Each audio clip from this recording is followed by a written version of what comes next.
Ազգային ժողովում խորհրդարանական լսումներ են ընթանում քաղաքապետարանի վերաբերյալ, որն է ձեր ակնկալիքը այս լսումներից, մենք ինչ պետք է փոխանցենք, որն է այն ուղերձը, որ պետք է հասնի համ մեր լսարանին, համ հասարակությանը, համ իշխանությանը։ Գիտեք, ակնկալիք բառը եկեք մի փոքր փոփոխեմ։ Դժվար լինի որևէ շոշափելի արդյունք։ Ես չեմ կարծում, որ պայքարի եղբայրներին եւ Լիդիային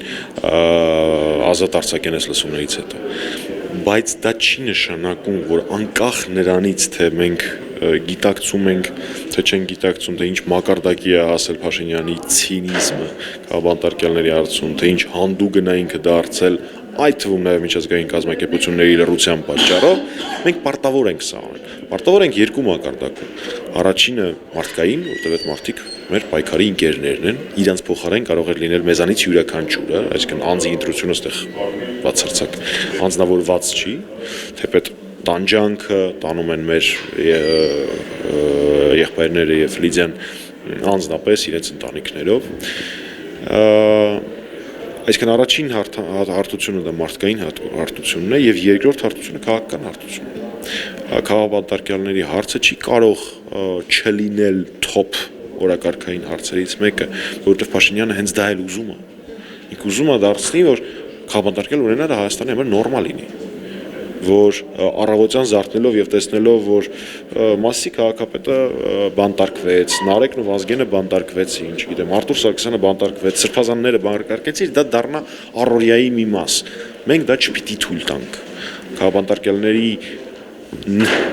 օգնելու կարևորագույն գործիքներից մեկը հարցի բարձրաձայնումն է եւ ներքաղաքական մակարդակում եւ միջազգային գործընկերների հետ եւ նորից նույն պատմությունը դուք ինձ կհարցնեք իսկ ինչ արդյունքներ կլինի ես իհարկե կարող եմ թվարկել ԵԺԿ-ի բանաձևը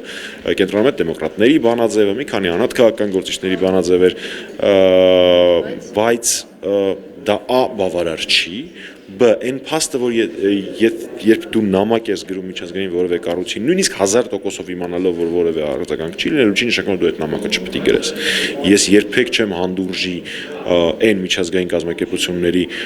զեկույցները որտեղ ասվում է հա իհարկե ոստիկանական բռնություն կար բայց մարտի 1-ին 10 մարդ է մահացել ես երբեք չեմ հանդուրժի այն միջազգային կառույցների զեկույցները որտեղ ասում են որ Հայաստանում դատարանները եւ քննչական մարմինները քաղաքականացված են բայց Հայաստանում քաղաքապետարներ չկան դրանք իրար հետ հակասող նախադասություններ են ուստի այս ամենը պետք է արվի այս լսումների իրականացումը շատ կարևոր է ցույց տալու որ մեր եւ ձեր քաղաքապետարներ քաղաքական իրական ընդդիմադիր քաղաքական ուժերի համար չկան քաղաքապետարները Պարոն Մամիջանյան, կարող ենք արձանագրել, որ իշխանության այս հետապնդումը, որը բերում է քաղաքապետարների թվի ավելացմանը, նախապատրաստական գործընթաց է խորհրդարանական ընտրություններին, որ այն ժամանակ, երբ որ գա նախընտրական փուլը, իրենց առաջ որևէ խոչընդոտ կամ իրենց անունը սևացնող որևէ հանգամանք չլինի։ Շատ փոքր ճշգրտում։ Քաղաքապետարներ սարքելը մարդկանց բանտարկելը իրենց քաղաքական հայացքների համար Փաշինյանի համար նորություն չի ինքը դա անում է 18 թվականից սկսած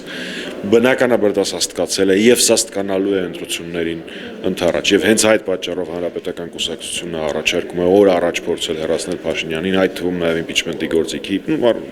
ուրիշ գործիք ոնց որ թե ոչ մի չի առաջարկում միջոցով բայց դուք Այո, ճիշտ եք, այս ամենը սաստկանալու է ընտրություններին ընդառաջ, բայց Փաշինյանը սա արել է անդադար, եթե հիմա մենք ունենք երկու կալանավորված ընդդիմադիր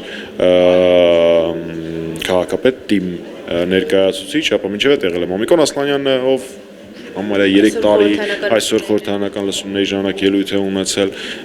եթե մենք խոսում ենք լրատվականների եւ նկատմամբ ճնշումների վերաբերյալ, ապա Վազգենն ու Նարեկը էլի էին բանտարկվել Հայելու վրա էր գործողություն իրականացվել ժամանակին հարցակում